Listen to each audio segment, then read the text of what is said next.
early in the morning. Actualité oblige, Rama, avec le coronavirus, les gens s'isolent de plus en plus. Le télétravail se présente donc comme une alternative. Oui, parmi les mesures édictées par le ministère de la Santé, c'est de faire le plus possible des contacts éloignés. Et dans le cadre du travail, on sait que les gens sont assez confinés dans des espaces et ils sont en contact très souvent. Et beaucoup ont peur actuellement. Ils se demandent est-ce que le milieu du travail n'est pas un milieu favorable pour la propagation du virus Covid-19. Et en cela, ils se demandent est-ce que l'État ne devrait pas mettre en place ou bien autoriser le télétravail. On va essayer de savoir qu'est-ce que c'est que le télétravail. Est-ce que la réglementation au niveau du Sénégal le permet ou pas? Élément de réponse avec le directeur général du Travail et de la Sécurité sociale, M. Karim Cissé, qui est au niveau du ministère du Travail. Très bien. Notre Code du travail ne prévoit pas encore le télétravail de manière expresse, puisque est travailleur au sens du Code du travail, toute personne qui s'est engagée à mettre son activité professionnelle sous la direction et l'autorité d'une personne physique ou morale, et cette personne physique ou morale, c'est l'entreprise ou l'établissement. Or, dans la définition de l'établissement, à l'article 3 du Code du travail, l'établissement renvoie à un lieu physique. C'est soit une usine, un local ou un chantier. Donc, ce qui veut dire que, du point de vue juridique, le télétravail n'a pas encore un cadre légal. Mais dans la pratique, on ne peut pas nier l'existence de pratiques, de l'existence de certaines occasions où certains travaux sont accomplis dans un lieu différent du bureau. Ça ne devrait absolument pas poser problème qu'en raison du danger que constitue le Covid-19, qu'il y ait des aménagements spécifiques, des mesures particulières qui vont éviter l'entassement, les rassemblements dans les lieux de travail, les réunions qui regroupent des dizaines de personnes, et que certaines tâches puissent être effectuées à partir du domicile du travailleur. Ça ne devrait pas poser problème.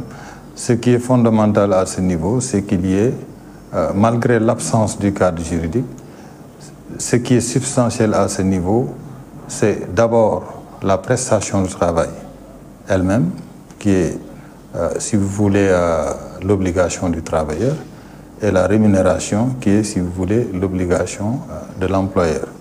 Donc, tant que l'accomplissement de certaines tâches par le biais d'une forme d'organisation du travail appelée télétravail ne porte pas préjudice au fonctionnement normal de l'entreprise et permet d'atteindre des résultats, aucune des parties n'a intérêt à dénoncer, disons, le recours au télétravail. Toutefois, il n'est pas prévu par le Code du travail. Non, le Code du travail sénégalais ne prévoit pas le télétravail, ce qui rend plus frileux les employeurs, surtout dans le secteur public. Ils se demandent sur quelle base ils vont autoriser les employés à rester chez eux et à travailler. Mais le directeur général du travail et de la sécurité sociale a également souligné un consensus qui peut être trouvé, c'est-à-dire la finalité du travailleur, c'est de fournir le service, c'est que le service soit fourni. Et l'employeur, son obligation, c'est de donner le salaire au travailleur après qu'il ait fait sa prestation de service. Donc, si aucune des deux parties, si plutôt les deux parties s'accordent pour respecter les termes du contrat, ils n'y voient pas d'inconvénient normalement pour que cela puisse se faire. Et à noter que malgré le fait que le Code du travail ne l'autorise pas actuellement, beaucoup font du télétravail. Au-delà même des heures de travail réglementaires, on reste chez soi et on fait du travail à distance, on envoie des mails, on effectue des tâches en dehors des heures de travail à partir de chez nous nous ou bien dans un autre endroit. On constate de plus en plus des gens qui partent dans des restaurants pour travailler à distance, peut-être parce que le cadre les inspire davantage. Ça, c'est une forme de télétravail, mais dans le Code du travail sénégalais, on parle de l'entreprise, et l'entreprise, il y a un lieu physique qui le définit. Et à noter qu'en France, ils ont eu à réglementer cela à partir de 2012. Raison pour laquelle actuellement en France, avec le confinement, le travail peut être continué et sur une base très réglementaire. Donc, les gens peuvent trouver un consensus. Et il faut juste se discuter avec l'employeur. Mais est-ce que l'État envisage de réglementer tout cela? Bon, il n'a pas forcément évoqué ce point, mais avec cette actualité du Covid-19, je pense que la question peut être posée sur la table et l'évolution des technologies doivent permettre de changer de paradigme, changer la façon de travailler, les rapports entre les employeurs ou l'administration et les citoyens. Il faut vraiment s'inscrire dans une dynamique qui est nouvelle. Et à travers les technologies de l'information et de la communication, on ne peut pas attraper un virus. Le seul risque, c'est d'avoir un virus informatique. Donc, on peut être efficace et se protéger avec la technologie. En restant à la maison. Anta, je disais oui, parce qu'aujourd'hui, je pense qu'on a pris vraiment le bon train, le bon départ avec tout ce qui est éthique et réseaux sociaux. Ce serait vraiment tout bénéfique pour nos entreprises. Et au-delà de ça, aujourd'hui, je sais qu'il y a certaines écoles qui se sont mises plutôt au télétravail pour pouvoir, on va dire, dispenser des cours aux élèves. Donc, je pense que ce serait une bonne chose d'adopter ce moyen de travailler. Effectivement, la mesure est tombée de façon assez brusque. C'était samedi, donc les gens ne s'étaient pas préparés, surtout au niveau des écoles. Et il fallait encore une semaine pour aller à l'école. Qu'est-ce qu'il faut faire pour combler ce gap? On a vu que beaucoup d'écoles ont investi les réseaux sociaux. Il y a des écoles qui ont créé des groupes WhatsApp pour les parents, pour envoyer les cours ou des exercices pour que les enfants, même s'ils sont à la maison, puissent quand même garder le rythme et continuer l'apprentissage. Il y a au niveau de l'État également des initiatives qui avaient été prises auparavant. C'est à travers des projets au niveau du ministère de l'Éducation nationale. Ils ont le CIMEN, le système d'information du ministère de l'Éducation nationale, où on peut faire des échanges ou des contenus pédagogiques. Il y a également le ministère de la formation professionnelle qui va lancer très bientôt une plateforme de téléenseignement qui s'appelle i-jong-mefpa.gouv.sn. Avant de poursuivre Ramatoulaye sur le téléenseignement, Aline Badara Kane, lui, par contre, ne peut pas faire de télétravail de chez lui. Tu es obligé d'être sur ce plateau et de présenter. Oui, mais je le fais, comme l'a dit Mariam. Ramatoulaye. Ramatoulaye. Très bien. Bon, alors, je le fais souvent à la maison. Pas souvent, tous les jours, systématiquement. Parce que, bon, de par le conducteur, tu nous l'envoies de chez toi. Donc voilà, ça, c'est déjà du télétravail. Voilà, je prends contact aussi avec les invités. Je coordonne avec certaines équipes aussi de la maison, avec Pouze, Mort. Donc voilà, quelque part, je continue le travail chez moi. Comme elle l'a dit, le monde évolue. Et souvent, l'humanité quand même a su retenir de bonnes leçons de ces conflits-là qui l'ont frappé, ou bien de ces pandémies-là qu'elle a connues. Par exemple, au sortir de la Deuxième Guerre mondiale, on a mis en place l'Organisation des Nations Unies pour éviter véritablement ces guerres frontales entre États. Au sortir aussi de certaines grandes pandémies de l'époque, comme la peste, il y a eu des règles d'hygiène de base qui ont commencé à être appliquées un peu partout. Et certainement, ça le sera aussi dans le cadre de l'administration. Ça permettrait aussi aujourd'hui à l'administration sénégalaise d'être beaucoup plus en phase avec la modernité. Parce que nous sommes dans l'ère du numérique. Je pense qu'on doit dépoussiérer quand même les textes. Moi, quand même, j'étais un peu, disons, bouche bée quand Rama nous a dit qu'en vérité, notre code du travail n'a pas prévu cela. Et aujourd'hui, le monde évolue. Vous allez dans les restos, les cafés dakarois, souvent vous y croisez des travailleurs qui viennent avec leur ordinateur et qui continuent le boulot. Et certainement, c'est au profit de l'entreprise. L'essentiel, c'est que le travail soit effectué. À quel endroit, ce n'est pas le plus important. Que le travail soit effectué. Parce que le format classique du travail, le travailleur dans un bureau entre 4 murs, je crois qu'il est de plus en plus dépassé, quoi. Et ça, évidemment, il faut être en phase avec la modernité.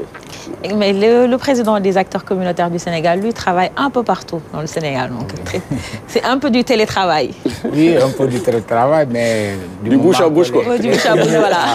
Ça, c'est un travail de terrain. Non, du bouche à oreille plutôt. Au niveau technologie, donc on est obligé d'être à proximité pour pouvoir communiquer avec les communautés. Les communautés. En fait, c'est ça. Très bien. Et nous avons mis en place un système e-Fagaru, mais ce n'est pas encore en actualité. On est en train de mettre en place ce système, mais tout en sachant qu'il n'y a pas beaucoup de gens qui ont l'accès aux nouvelles technologies pour pouvoir...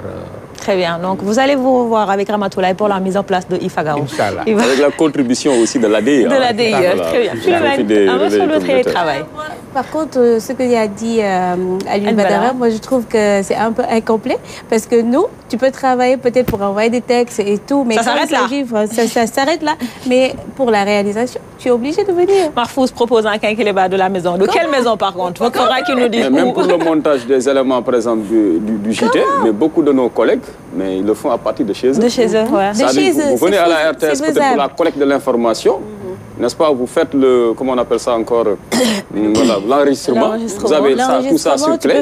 Et vous repartez chez vous tranquillement. Voilà. Mais vous allez continuer quand même le travail. Travailler à distance. Ça, c'est pour les reportages. Mais je dis, c'est pas complet. On ne peut pas tout faire carrément avec l'audiovisuel. C'est pas possible. Il faut toujours par exemple, les émissions comme celle-ci, tu ne pourras jamais les faire. Donc, ça, c'est limite, je veux dire, dans l'audiovisuel. On ne pourra pas tout faire. Ce serait peut-être envoyer des reportages. Quand c'est pour la radio, ce sera facile d'envoyer le son. Quand c'est pour les reportages du JT, comment faire pour aller prendre les images? Il faut venir ici pour prendre les caméras et autres matériels. Donc c'est un travail qui demande vraiment de la présence physique. Donc c'est pas évident. C'est vrai. Très bien. Donc, Marfouz a peut-être des solutions qu'il nous dira tout à l'heure. On a tout là, téléenseignement. Voilà, maintenant. par rapport au téléenseignement, il y a le ministère de la formation professionnelle qui va lancer incessamment une plateforme de téléenseignement, mefpa.gouv.sn, et le ministre va certainement communiquer là-dessus. Au niveau du ministère de l'Éducation, il y a le CIMEN. Le ministère de l'Éducation nationale également s'est associé avec une télévision scolaire qu'on appelle téléécole, surtout en cette période-là, pour renforcer les cours. Ce sont les cours solidaires. Puisque les élèves sont dans leur maison, ils pourront suivre des cours à travers la télévision. Il y a également d'autres initiatives dans le cadre des projets comme Smart Education, où les écoles, les universités ont été équipées de studios d'enregistrement, de salles multimédia. L'Université virtuelle également du Sénégal a déjà montré la voie en matière de téléenseignement. Donc, sur le plan de l'éducation, il y a quand même des avancées qui ont été enregistrées. Mais tout cela doit se faire avec l'accompagnement de la technologie. Au niveau de l'administration, est-ce que les outils existent? Est-ce que les moyens sont là? Voilà, c'est des réponses que vont nous fournir le directeur, que plutôt le directeur général de l'ADIE va nous donner pour savoir exactement quels sont les outils qui ont été mis en place ou déployés au niveau de l'administration pour favoriser le télétravail et le téléenseignement. Heureusement qu'au Sénégal, quand même, nous avons pu avoir un certain nombre de dispositifs bien avant cette maladie, notamment la mise en place d'un intranet gouvernemental, d'un data center qui puisse héberger nos données et aujourd'hui, qui puisse véritablement nous permettre de faire d'abord du téléenseignement. Il faut le rappeler, le président de la République a décidé que les écoles vont être fermées, les écoles et les universités. Aujourd'hui, grâce à ces dispositifs-là, du contenu peut être continué. En tout cas, le contenu peut être continué à être diffusé pour les étudiants, mais également pour les élèves. Aujourd'hui, par exemple, nos équipes sont au niveau du ministère de la formation professionnelle, donc pour échanger avec le ministre et son équipe pour vraiment renforcer le dispositif de téléenseignement pour donc la formation professionnelle. La plupart des entreprises ont des systèmes d'information, donc des collaborateurs qui peuvent travailler chez eux et faire continuer l'activité de l'entreprise. Mais également du côté de l'État, nous avons tout ce qu'il nous faut. Nous avons un certain nombre de plateformes. D'abord, c'est la messagerie administrative.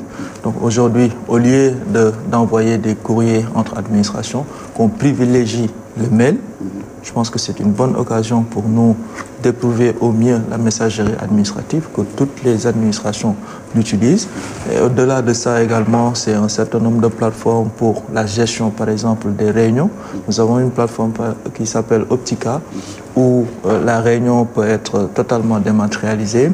Donc le suivi des décisions peuvent être renseignés dans cette plateforme.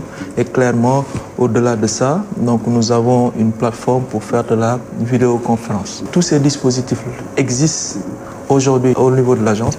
Il y a déjà des administrations qui l'utilisent, mais c'est un appel aussi que je lance pour que toutes les autres administrations qui doivent réinventer leur manière de faire, réinventer les réunions, réinventer donc la manière de prendre les décisions pour que véritablement qu'ils puissent aller vers l'utilisation de ces outils-là pour ne pas, encore une fois, freiner le travail au niveau de l'administration.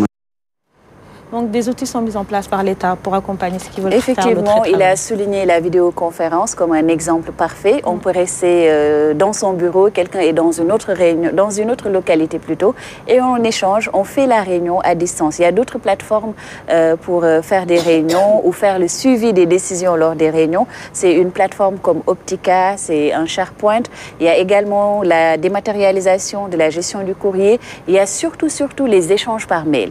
Au lieu de s'appeler ou bien de se retrouver, on peut passer des informations par mail. Je sais qu'au niveau de l'administration, actuellement, il y a beaucoup de réunions qui ont été limitées, surtout quand il s'agit de faire des réunions dans des endroits clos, avec beaucoup de personnes. Donc, on privilégie les échanges numériques. Des notes de service ont été diffusées un peu partout au niveau de l'administration et on envisage peut-être d'aller à un échelon supérieur si la situation s'aggrave, ce qu'on ne souhaite pas. Sans le dire peut-être, mais l'administration s'est déjà mise au télétravail, mais d'une autre manière. Hein. Voilà, il faut que la réglementation soit faite. On espère que ça se fera bientôt. Merci beaucoup, Rama.